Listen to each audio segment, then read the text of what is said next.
गौरी की शादी एक बड़े घर के लड़के यानी कि राजेश के साथ होती है।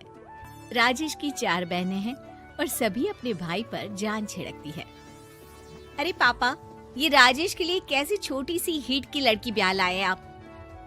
हम लोगों का भाई तो राजकुमार है, उसके लिए तो कोई राजकुमारी होनी चाहिए थी। गौरी को ननद की बात बुरी लगती है और वो रोने लगती है। अरे क्यों गला फाड़ रही है? क्या गलत बोल दिया मेरी बेटी ने? इकलौता बेटा है हमारा, समझी? वो तो तेरे ससुर हाँ कराए थे, वरना मैं तो ना करवाती तेरी शादी अपने हीरे जैसे बेटे से। ननदे सास को भरती और सास गौरी से लड़ती। ये क्या है? तुम्हारी बहनें और माँ आए दिन मुझे खरी खोटी सुनाती रहती है। क्यों नहीं बोलते उन लोगों को कुछ? अरे क्या बोलूं? अब उन लोगों का इकलौता भाई और बेटा होना, तो वो लोग थोड़े इमोशनल है मुझे लेकर, समझा करो ना। और कौन सा वो लोग रोज आते हैं ससुराल से?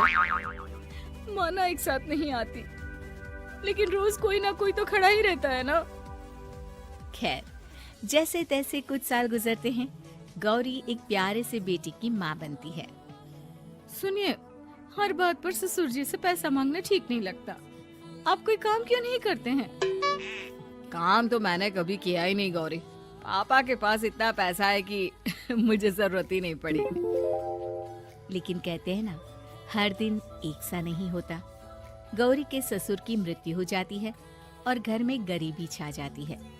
गौरी ननद को फोन करती है। दीदी, अब जीजा जी को बोलकर इन्हें कहीं नौकरी दिलवा दो ना। घर चलाना मुश्किल हो रहा है। माँ जी की भी तबीयत खराब रहती है। दवाई का खर्चा और मुन्ने की पढ़ाई का खर्चा काफी है। कुछ मदद मिल जाएगी दीदी। देखो गौरी, तुम तो जानती हो मेरे खुद के 3 बच्चे हैं, तो ये मत सोचना कि बात घुमा कर बोलोगी तो मैं कुछ मदद कर दूंगी। अब पति तुम्हारा है, सास तुम्हारी है, तो करना तो तुमको ही है ना। हम भी तो निभा रहे हैं। खैर, बोल दूंगी इनको। गौरी समझ जाती है।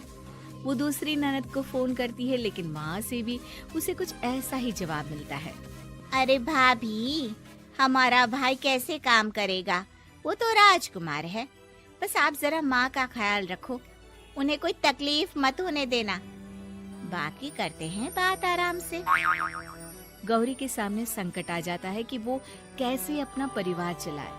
ना पति काम करना चाहता है और ना ननदे मदद। फिर एक रोज गौरी की सहेली कहती है, गौरी, मैं ना एक फैक्ट्री में काम करती हूँ, तुम्हारी परेशानी समझ सकती हूँ। क्यों नहीं तुम भी मेरे साथ वहाँ काम करती? अरे लेकिन मुन्ना तो छोटा है ना। तो क्या हुआ, तेरी सास और पति तो घर पर ही हैं, वो लोग संभाल लेंगे। तू चल मेरे साथ। गौरी ने अब काम करना शुरू कर दिया था, लेकिन उसका सपना अपने बेटे को अच्छी शिक्षा देने का था। गौरी अपने भाई से कहती है, भाई, आपके बच्चे जिस स्कूल में पढ़ते हैं उस पर मेरे गौरव का भी एडमिशन हो सकता है क्या? अरे कैसे बात कर रही है गौरी? जितना तू कमाती है उतने में तो तेरा घर भी नहीं चलता। तू कहाँ इतने महंगे स्कूल का सपना देख रही है? लेकिन गौरी भी ठान लेती है कि वो किसी न किसी तरह अपने बच्चे को अच्छे स्कूल में पढ़ाएगी। माँ जी, ये मेरे गहने हैं, मैं बेच रही हूँ। गौरव का कल एडमिशन है। अरे वो तो ठीक है गौरी, लेकिन आगे की फीस कैसे मैनेज करेगी? और ज्यादा मेहनत कर लूंगी माँ। गौरव कुछ बन गया तो हम लोगों के सारे दुख दर्द दूर कर देगा। गौरी, हम लोगों ने तुझे गलत समझा, लेकिन तू ही थी जो ये घर लेकर चल रही है, वरना कब की अलग हो जाती। गौरी सास की ओर मुस्कुराकर देखती है। आप भी तो मेरा साथ दे रही है ना। अरे कभी खाने में अंडा या मुर्गा भी खिला दिया करो, क्या रोज रोज पत्ता खिलाती रहती हो? अरे शर्म तो आती नहीं, सारा दिन बहू काम करके पैसे लाती है, खुद तो कुछ करता नहीं, ऊपर से मुर्गा खाना है इसको। गौरी अपना घर चलाने के लिए तो पर्याप्त पैसे कमा लेती है, लेकिन बेटे के महंगे स्कूल, कोचिंग और उसकी डिमांड पूरी करने के लिए उसे लोगों से पैसे उधार लेने पड़ते। माँ, मुझे जूडो कराटे की ड्रेस चाहिए, मैं घर के कपड़ों में क्लास नहीं अटेंड करूँगा।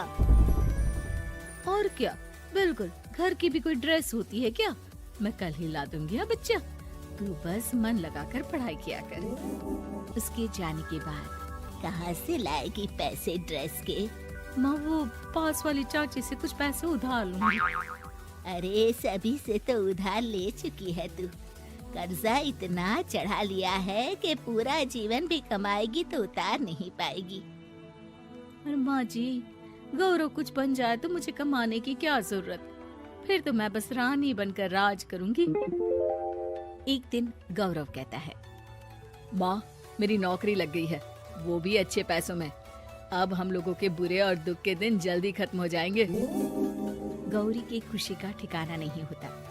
वो सास की फोटो के सामने हाथ जोड़ती है कि उसका पति उसे कहता है, देखा गौरी, तेरी तपस्या खत्म हुई।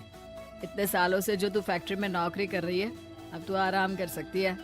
अरे नहीं नहीं, अभी तो नौकरी लगी है, कुछ दिन कुछ पैसे कमा तो लेने दो। कुछ महीनों बाद गौरी की ननद गौरव के लिए रिश्ता लेकर आती है। अरे भाभी, वो मैं ना रिश्ता लेकर आई थी गौरव के लिए। सुना अच्छा कमा रहा है, क्यों?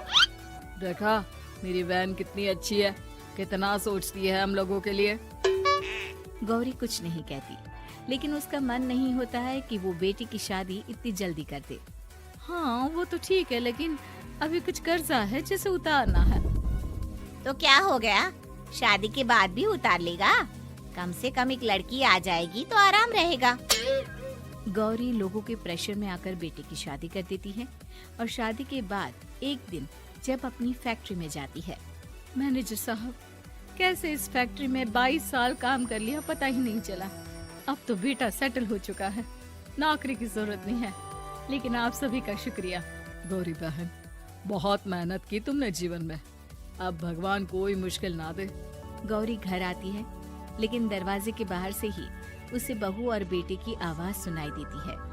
क्या है, तुम्हारी माँ ने तो सोचा भी नहीं कि जो कर्जा वो ले रही है खुद की अय्याशी के लिए, वो हम लोग क्यों भरे? उनका कर्जा है वो देखे। हाँ लेकिन क्या करूँ, माँ को छोड़कर रह भी तो नहीं सकता ना। अरे रह नहीं सकते तो क्या करोगे? पूरी जिंदगी उनका कर्जा चुकाते रहोगे? कल को हमारी भी फैमिली बढ़ेगी, कैसे मैनेज करेंगे? मैं नहीं जानती, साफ साफ बोल दो पैसे नहीं है फालतू के। जिसका कर्जा है वही निपटाए। गौरी बेटे बहू की बात सुनकर स्तब्ध रह जाती है और अंदर न आकर वहाँ से सीधे फैक्ट्री जाती है। मैनेजर साहब, मैं सोच रही थी कि इतनी जल्दी नौकरी नहीं छोड़नी चाहिए, जब तक हिम्मत है तो कर लेते हैं। वो मेरा इस्तीफा ना वापस कर दीजिए। ये बोलकर गौरी की आंख लाल हो जाती है। मैनेजर समझ जाता है कि गौरी की उम्मीद टूट चुकी है। वो उसके हाथ में इस्तीफा रखकर कहता है, कर्जा माँ का है तो माँ ही चुकाएगी। माँ का कर्जा आज तक क्या कोई चुका पाया है?